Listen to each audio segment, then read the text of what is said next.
విదేశీ మారక ద్రవ్యాన్ని ఆర్జించి పెడుతున్న తోట పంటల్లో జీడి మామిడి ఒకటి.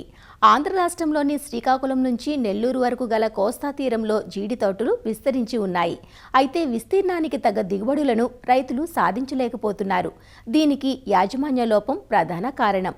మొక్క నాటింది మొదలు ఏపుగా పెరగాలన్నా, పూత పిందె నిలబడి అధిక దిగుబడులనివ్వాలన్నా మనం అందించే ఎరువుల యాజమాన్యం కీలక పాత్ర పోషిస్తుంది. జీడి మామిడికి ఎరువులను మొక్క వయస్సును బట్టి సమగ్రంగా అందించాలి. రసాయన సేంద్రియ ఎరువుల సమతుల్యతను పాటించాలి. జీడి మామిడిలో ఎరువుల యాజమాన్యం గురించి ఆచార్య ఎన్జీ రంగా వ్యవసాయ విశ్వవిద్యాలయం, శ్రీకాకుళం జిల్లా నైరా వ్యవసాయ కళాశాల మృతికా విభాగం అధిపతి డాక్టర్ పి గురుమూర్తి నుంచి తెలుసుకుందాం. మన రాష్ట్రంలో చూసినట్లయితే జీడి మామిడి తోటల్ని విరివిగా పండిస్తున్నారు. మొత్తం కోస్తా తీరమంతా శ్రీకాకుళం నుంచి నెల్లూరు వెళ్ళిన వరకు కూడా ఈ జీడి మామిడిని సాగు చేస్తారు. కానీ విస్తీర్ణానికి తగినటువంటి దిగుబడులు అయితే మన రాష్ట్రంలో రైతులు పొందలేకపోతున్నారు. చిన్న తోటల నుంచి ముదురు తోటల వరకు కూడా సరైన యాజమాన్యం పాటించకపోవడమే ప్రధానమైనటువంటి అంశం. ఎరువులను కానీ సిఫారసు చేసినటువంటి యాజమాన్యంలో పాటించినట్టయితే మనకి మొక్కలు బాగా పెరగడం, అనుకున్నంతగా పెరగడం, దిగుబడులు కూడా పెరగడం, నాణ్యత కూడా పెరగడం మొదలవుతుంది. ఇక ఈ ఎరువుల యాజమాన్యాన్ని మనం గమనించినట్లయితే మొక్కల్ని మనం నాటేటప్పుడు అనువైనటువంటి రకాలను వేసుకోవాలి. అలా వేసుకునేటటువంటి అంటు మొక్కల్ని తీసుకొచ్చి 3 అడుగుల గుంతలో మనం వేసుకోవాల్సి వస్తుంది. మొక్క నాటేటప్పుడే సేంద్రియ ఎరువుల్ని వేయాల్సిన అవసరం ఉంటుంది.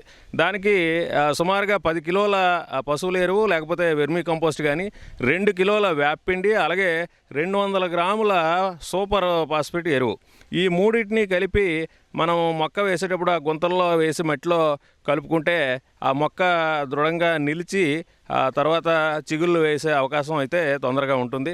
అదేవిధంగా మొదటి సంవత్సరం ఈ జీడి మామిడి చెట్లకి ఏ రకమైనటువంటి రసాయన ఎరువుల్ని వాడకూడదు.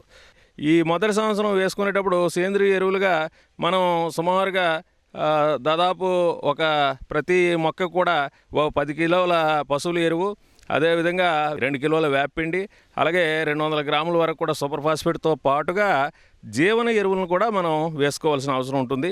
అజిటోబ్యాక్టర్తో పాటుగా మైకోరైజ్ అంటాము.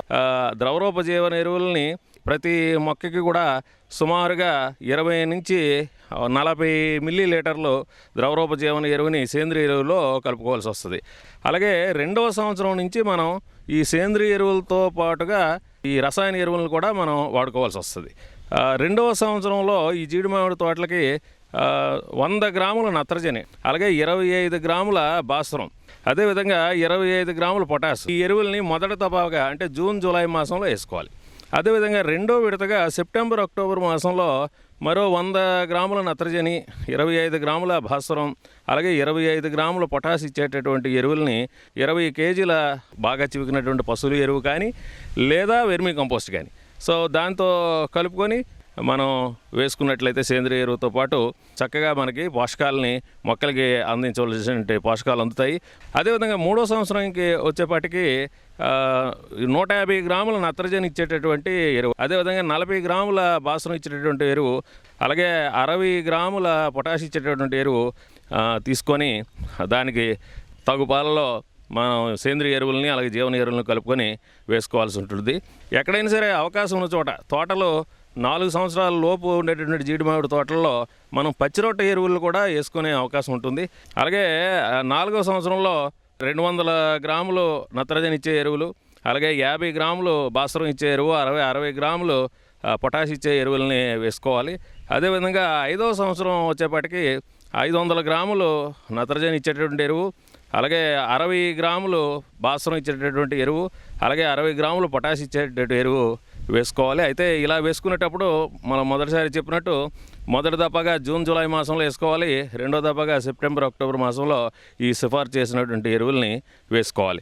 ఇలా వేసుకునేటప్పుడు కొన్ని జాగ్రత్తలు పాటించాలి. అంటే మొక్క మొదల్లో ఎరువు వేసేటప్పుడు మొక్కకి 1 నుంచి 1.5 మీటర్ దూరంలో మనకి 10 సెంటీమీటర్ల లోతులో ఒక పళ్ళెంలాగా తయారు చేసుకొని దానిలో ఈ రసాయన ఎరువు సేంద్రియ ఎరువు కలుపుకొని మనం వేసి నీరు కానీ అందుబాటులో ఉంటే నీరు కడితే చాలా చక్కగా ఆ పోషకాలన్నీ కూడా మొక్కలకు అందుతాయి.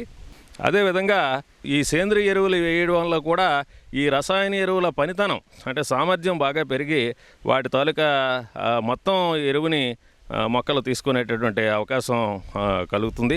సో సరైన పోషకాల యాజమాన్యం చేపట్టడం వల్ల ఏమవుతుందంటే మొక్కలు ఆరోగ్యంగా ఉండటం వల్ల ఏ రకమైనటువంటి చీడపీడల తాలూకా ఆశించడం కూడా తగ్గుతుంది. సో ఈ విధంగా ఎరువుల్ని మనం సమగ్రంగా అంటే రసాయన ఎరువులతో పాటుగా మనం సేంద్రియ ఎరువులు అదేవిధంగా జీవన ఎరువులను కూడా కలుపుకొని వేసుకోవటం వల్ల మనకి దిగుబడులు ప్రతి సంవత్సరము అలాగే నాణ్యత జీడి మామిడిలో పెరిగే అవకాశాలు ఉంటాయి.